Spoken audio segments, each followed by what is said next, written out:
Hi, I'm Jason Inman. And I'm Ashley Victoria Robinson. And we're here to review Black Lightning, Season 1, Episode 6, 3/7's The Book of Thunder. And if you haven't seen this episode, you might want to come back later because there will be spoilers. Jefferson hunts down his father's killer. Anissa uses her powers to right a wrong after a failed protest. Jennifer wrestles with difficult choices. Gamby asks Lynn for help. Okay, we're gonna work our way through this episode talking about scenes that we liked, writing choices that we enjoyed, and things that we didn't like as well, because that's what you get when you look for a review on YouTube.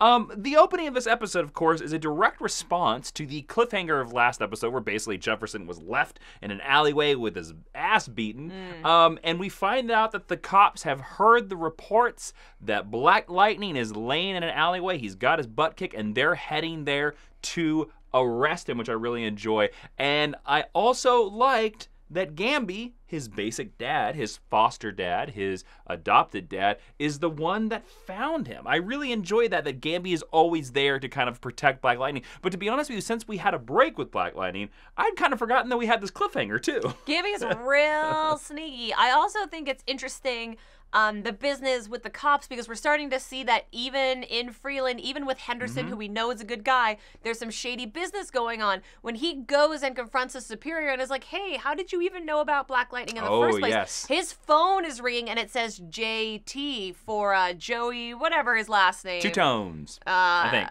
Two-Tone. No, Two-Tone's the gangster. Oh, my bad. The guy who we beat, whatever. His initials are JT, and I was like, oh, that's interesting that without telling us in the dialogue, we're seeing that there is corruption on all points. Well, I wonder as well if this is leading to a point where Henderson is possibly going to become the commissioner of this Black Lightning universe. What do you think about this? I think definitely. He's on the Gordon/Quentin Lance path. Well, hopefully not the Quentin Lance path, because Quentin Lance has had a different job every season. That's true, but he kind of seems to keep, like, tumbling upward. Upwards? I wouldn't say failing, but he's kind of going head over heels up a hill.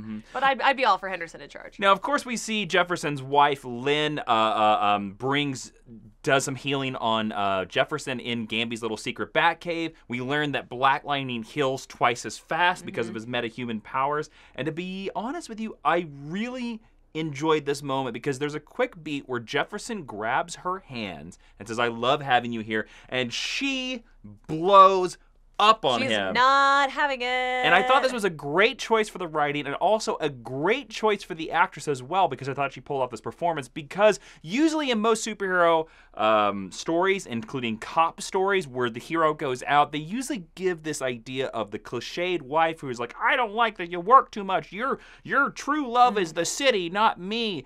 And this is a variation of that theme. But this is a variation where we understand it, because every time Lynn helps out Black Lightning, it's because Black Lightning is near death. Yeah, and most of the times that she's seen him recently over the course of the show, as long as we've been privy to their relationship, it's to help him. It's not because they're connecting, they're not going on a date. She's brought in as an emergency support player that she doesn't want to be in that position. Well, you can understand it as well, and it also reveals that Lynn truly loves Jefferson, because that would tear you up inside if you were applying bandages and stitches to your loved one every single night. It would take a toll on you. Yeah, absolutely it would, yeah. Then we get a very, very timely scene where Anissa and a bunch of her students paint a Confederate statue. Awesome! Talk about facing those issues flat on. This is an issue that has confronted many people in government and many people in society nowadays. And to tell you, this is another theme of Black Lightning not backing down on hard issues. I literally was astonished when we had this in, but you know what? I shouldn't be surprised, especially when Black Lightning, for its opening scene in its pilot, confronts police brutality against African Americans. Yeah. I mean, at this point, nothing that Black Lightning does should surprise us. But it does, because it goes against what we're used to seeing in the DC TV universe. Now, again, we know this isn't necessarily like the Arrow Earth, but it sends a powerful message to have these characters that are presented as heroes doing these things. In the real life, without powers, without costumes. And I lived for it. It was great. And we get a repeat of the pilot scene where Dad Jefferson's waiting for Anissa. It's almost the exact same angle. I was going to say the same angle. And Jennifer's there. And they're sitting in the same chairs. And so funny. And they walk down the hallway.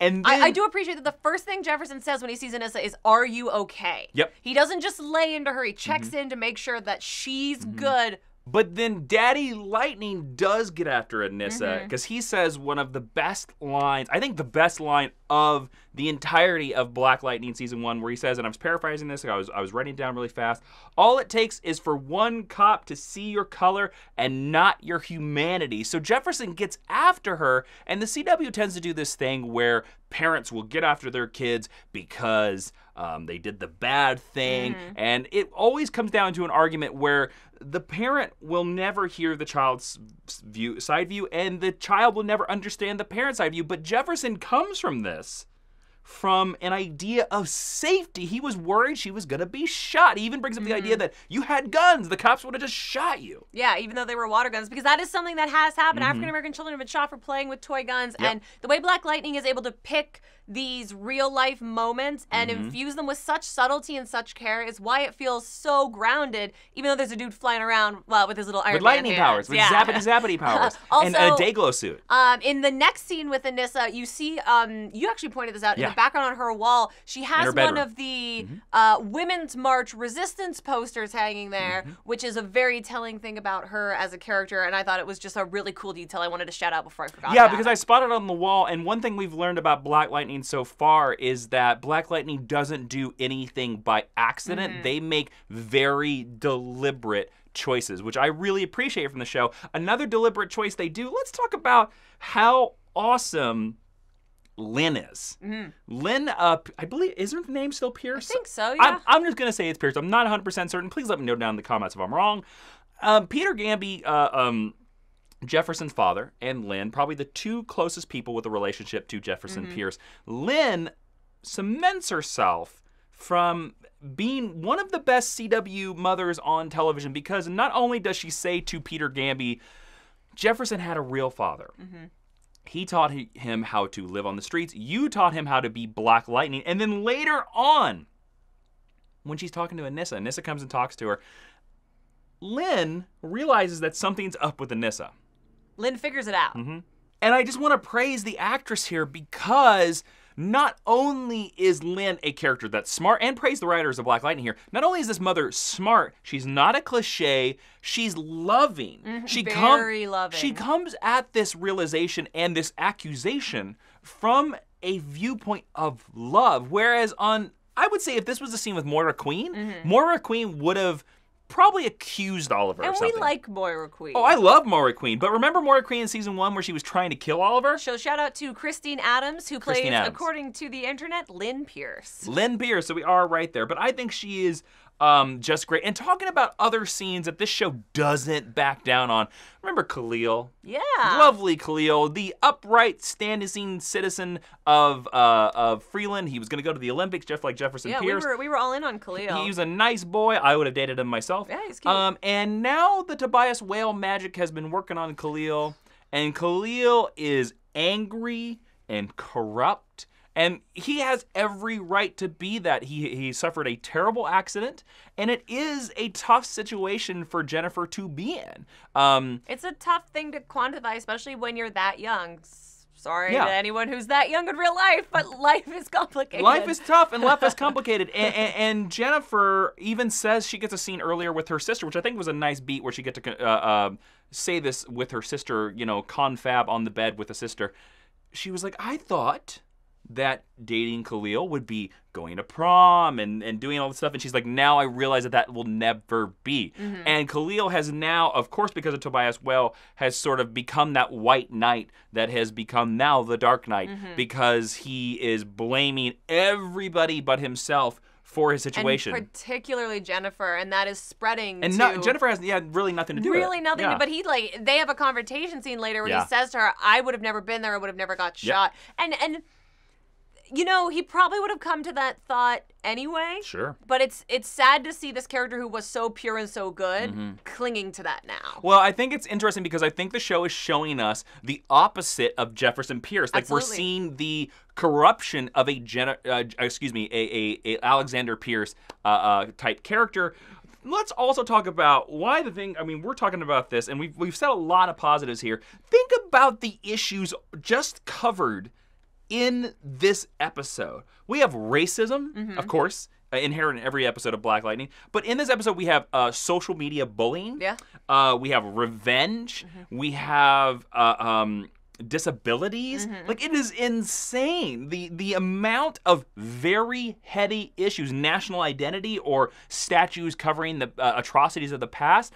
There's a lot of issues in this, way higher than most DC TV shows. Well, than most superhero shows, the most genre wants to deal with. Yeah. Yeah. We finally then get to see Thunder goes to the statue and she thunder stomps and destroys the statue. A lot of other people are injured. I wonder. Jason literally said, "Oh, she's learning about collateral damage." Well, that's what I wonder Yeah. because you saw that a lot of other people were hurt, and I think she realized this. But and it was deeply gratifying to watch her stomp that statue into the ground. Yes, it was a great moment. We also then come to a bad moment where we get to see the death of Jefferson Pierce's father, which raises the question, how old is Tobias He's Whale? immortal. Shout out to whoever cast the show because Jefferson Pierce's father in the flashback actually looked like Cress Williams. I thought they did a great job And I forget there. the name of that character. They've said it before, but I forget the name of it. Of the dad? Of Dad. Oh, I'm gonna forget yeah. it now too. They have said it. Let's just say Grandpa Pierce. Mr. Pierce. Grandpa Pierce. Yeah, but it's the same actor playing Tobias Whale, and they've done nothing to his face. He looks exactly the same. So he's got to be like what? 20 years, 15 years older than Jefferson? Okay, so we can assume Jefferson's age based off the age of Cress Williams. Cress Williams is in his mid-40s. Yeah. Okay, we even get the birth dates for both of his daughters. He had one daughter born in 94 and the other one was born in 99. Oh, I thought they said 01. I don't remember. Oh, maybe 01. I could be matter. wrong. So, like, we can even infer his age based off of that. Yeah. Tobias Whale has to be 15 years older than... so Tobias Whale is in least, his right? 60s? What? that if there was any negative to this episode, it's that. that, yeah. Where you're just like, huh? Also, because as far as we know now, we're only 6 episodes in, Tobias doesn't have metahuman abilities. Yes. So... Well, no. Don't they talk... Didn't Gamby mention a formula of some type? He did, but as far as we know, he doesn't. I'm gonna say that they talk about some sort of formula. Yeah, and that's something that's been floated around. And with the brain scans that we saw from the green light people, there's implications that maybe that is similar. I think we're gonna find out something about Tobias. I bet we do. I think he kind of has to be. Well, because I think especially if it's the same idea with the Wonder Woman film, where the reason why we had to give General Ludendorff the gas powers was because otherwise Wonder Woman would trounce him in seconds. So I think they're gonna have to give Tobias something or else Black Lightning fries him in seconds. I mean, that would be gratifying. I'd watch that. Yeah. Then we get to see Jefferson, of course, come off the edge where, he doesn't want to murder Tobias Whale. And it sets up one of the most brilliant climaxes I've seen in DC TV history. The fact that we know that Lynn is being bewitched by Tobias's men. Then Anissa shows up with her powers. Jefferson is also coming to this. So we are coming to a freight train climax where 3 storylines are all going at each other head on, and we can tell that none of the trains are gonna like each other when they meet. They're all gonna crash. But they're so, like, we had an episode of Legends earlier this week that had these number of plot points that didn't come together very well. These are 3 plot points that are like a nice braid. Like, they've crossed over each other enough that as they're meeting in this final scene, it's so cool. Like, you're like, they're gonna fight. Yes. And it's gonna be great. Yes, and you knew it coming. You knew when Jefferson was gonna walk in that room, he was gonna see this weird meta and freak out. Yeah. And we were gonna freak out because we know who that is. And Lynn knows it's both of them. And Lynn has a piece of duct tape. And she's shaking her head the entire time. Such brilliant, dramatic writing that was. I loved every moment of. And then the moment where, first off, it's interesting that Anissa can mostly block his lightning powers. Yeah, and could survive them. She did more of the breathing stuff, which was established from the beginning, which I think is really cool, but she seems to be able to absorb or at least repurpose kinetic energy, which is really interesting. And he was only really able to beat her because he was able to wrap a tendril around her and like smack her up and down. Yeah, he kind of hulked out on her. He kind of hulked out on her. But the moment, because her disguise is a piece of gold makeup on her face.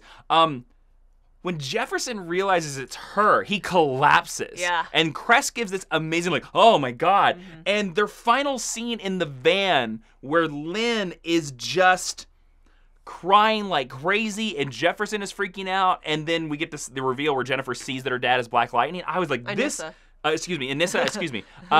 was very, very powerful writing. The one thing we forget about, which I hope plays up later, is that because Jefferson did not go after Tobias Whale, we can almost assume that that dermatologist is dead. You actually said that when we were watching. Yeah. That this is the sacrifice. And I think that's going to play into Jefferson in our next episode, is that he realized because he went to his family, this man with his family is now dead in kibosh. Yeah. To be honest with you, I wouldn't be surprised if we saw Khalil at the very end, that Khalil was going to murder the family. Oh, that was his test, Khalil. his ultimate corruption, if you will. All right, let's move straight into the rating of this episode. Ashley, based on a scale of 1 to 5, what would you give this episode? Don't forget as well, we find out that Gamby trained Lady Eve. Yeah, that's, Gamby is a tricky mofo. Lady Eve scares the shit out of me, and I don't want to see any more scenes of her anymore.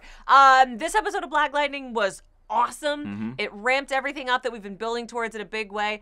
Man, if the worst thing about it is maybe Tobias Whale is immortal, then I'd like all the TV shows to be this. Please, I'm gonna give a 5 out of 5. Like, I have no major issues with this episode, and the end fight was just so cool. How about you? I thought the ideas raised in this issue were powerful. In this episode, were powerful. I thought the build to the climax was masterful, and I think that you're right. The only weakness of this episode is like, your timeline's kind of wonky, but there might be an explanation out there that we don't know about.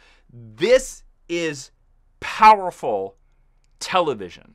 And I'm going to say it right now, Black Lightning is the best DC TV show without a fault. This was a 5 out of 5 episode. Black Lightning has had more 5 out of 5 episodes in its first season than any other DC TV show we've ever reviewed. So this is just looking up and up and up for more episodes of Black Lightning. How good this first season it could actually be. Yeah. All right, so get down in the comments and tell us what you thought about Black Lightning. And while you're down there, click that subscribe button. And for more exclusive geeky content, why not check out patreon.com/Jawiin and join our Cool Kids Hall of Justice. Go get you some exclusive podcasts and help support this channel. And, a lot of hidden secrets are behind there. So go help us out. Support us on Patreon.